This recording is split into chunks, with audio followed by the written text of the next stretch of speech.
Hello everyone, আমি রুদ্রাক্ষী। তো আজকে বাড়িতে ডিমের হালকা মানে গ্রেভি মতন রান্না করেছিলাম, তো সেটাই তোমাদের সঙ্গে শেয়ার করছি। এখানে ডিমটা সিদ্ধ বসিয়ে দিয়েছি, আর ওদিকে আলু আর পেঁয়াজটাকে কেটে নিলাম। এখানে আমি 3টে মতন পেঁয়াজ দিয়েছি, আর ছোট ছোট আলু 4টে দিয়েছিলাম, মানে একটাকে 2 টুকরো করেছি। আর এদিকে আদা রসুন আর কাঁচা লঙ্কা ছুলে নিয়েছি। এবার এটাকে মিক্সিতে ভালো করে বেটে নেব।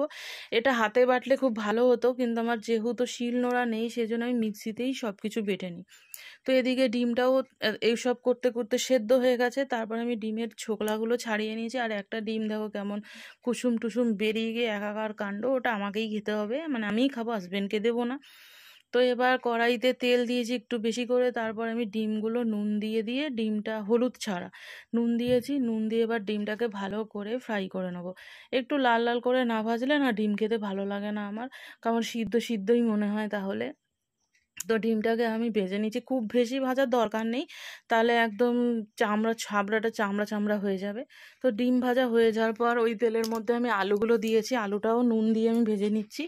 তো একটু ভালো মতন করে লাল লাল করে ভালো করে ভেজে নেব। তো আলুটাও ভাজা হয়ে গেছে, এবার আলুটা তুলে নিয়ে ওই তেলের মধ্যে একটা তেজপাতা আর গোটা গরম মশলা ফোড়ন করে নিয়ে এই 10 থেকে 20 সেকেন্ডের মতো নাড়াচাড়া করে ওটার মধ্যে আমি পেঁয়াজ দিয়ে দিয়েছি। পেঁয়াজের মধ্যেই আমি নুনটা দিয়ে দিয়েছি, যাতে তাড়াতাড়ি পেঁয়াজটা মজে যায়। তো এবার একটু পেঁয়াজটা ভালো মতন করে নাড়াচাড়া করে নিতে নিতে দেখো পেঁয়াজটা কিন্তু একদম লাল লাল হয়ে গেছে।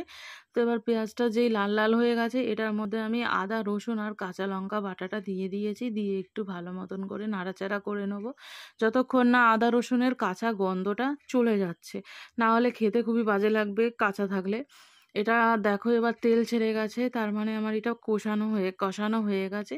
তো এবার কষানো হয়ে যাওয়ার পর এটার মধ্যে এবার আমি হলুদ গুঁড়ো দিয়েছি, জিরের গুঁড়ো, ধনের গুঁড়ো, কাশ্মীরি লঙ্কার গুঁড়ো, সব কিছু দিয়ে এবার ভালো করে কষিয়ে নেবো। আর আমি কিন্তু শুকনো লঙ্কার গুঁড়োটা দিইনি, কারণ আমি আজকে কাঁচা লঙ্কাগুলো অনেকগুলো দিয়েছিলাম, আর হাজবেন্ড খুব একটা বেশি ঝাল খেতে পারে না, তো ঝাল লেগে গেলে আর খেতে পারবে না। এত কষ্ট করে ওর জন্যই তো করি, যদি খেতে না পারে তখন তো খুবই খারাপ লাগবে। তো দেখো মশলাটা কিন্তু কষানো হয়ে গেছে, এবার আমি মশলা ধোয়া জলটা দিলাম। জলটা দিয়েও এবার ভালো মতন করে নাড়াচাড়া করে নেবো, একদম জলটা যতক্ষণ না শুকনো হয়ে তেল ছাড়ছে ততক্ষণ পর্যন্ত। তো দেখো জলটা কিন্তু শুকনো হয়ে গেছে এবং তেলও ছেড়ে গেছে মশলা থেকে। এবার আলু আর ডিমটা দিয়ে দিলাম। এবার যেহেতু আমি ডিমগুলো না চিড়ে চিড়ে দিই, সেই জন্য ডিমের ভিতরে মশলাটা ঢুকে যায়, আলুর মধ্যেও ঢুকে যাবে। এবার ডিম আর আলু দিয়ে কষিয়ে নেবো। সকলে তো ডিমটা ঝোল দেওয়ার পর দেয়, কিন্তু আমি আগে দিই যাতে ডিমের ভিতরে মশলাটা ঢোকে। ডিমের ভিতরে মশলা না ঢুকলে আমার একদম ভাল লাগে না খেতে। তো দেখো ডিম আর আলু দিয়েও কিন্তু আমার কষানো হয়ে গেছে। এবার এটাতে জল দিয়ে দেবো। আলু আর ডিম, আলুটা সেদ্ধ হওয়ার জন্য, ডিম তো সিদ্ধই।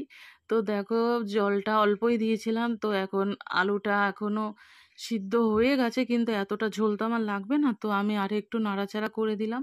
নাড়াচাড়া করতে করে আবার আমি ঢেকে দিয়েছিলাম কিছুক্ষণ, প্রায় 5 মিনিটের মতন, 5 থেকে 10 মিনিট ঢাকা চাপা দিয়ে দিয়ে আমি রান্না করে নিয়েছি। তারপরে দেখো ঝোলটা একদমই কমে গিয়েছে, এখন এই রকম আছে, এতটাই আছে। তো এবার এটার মধ্যে আমি গরম মশলার গুঁড়ো দিয়ে দেবো। তো গরম মশলা বাড়ন্ত হয়ে গেছে, অল্প ছিল, তো সেটাকে পুরোটাই আমি দিয়ে দিলাম। আবার আনতে হবে গরম মশলা, আমাদের বাড়িতে গরম মশলাটা খুবই লাগে আমার আর আমার হাজবেন্ডের। তো আমার রান্নাটা একদম হয়ে গেছে, দেখো ঝোল নেই, একদম গ্রেভি গ্রেভি টাইপের ডিম কষা। তো তোমরাও বাড়িতে আমার মতন করে রান্না করে খেতে পারো, হাজবেন্ডকে খাওয়াতে পারো, সকলেই খুশি হবে কাউকে ভালোবেসে খাওয়ালে। তো ভালো লাগলে শেয়ার করে দিও। ধন্যবাদ।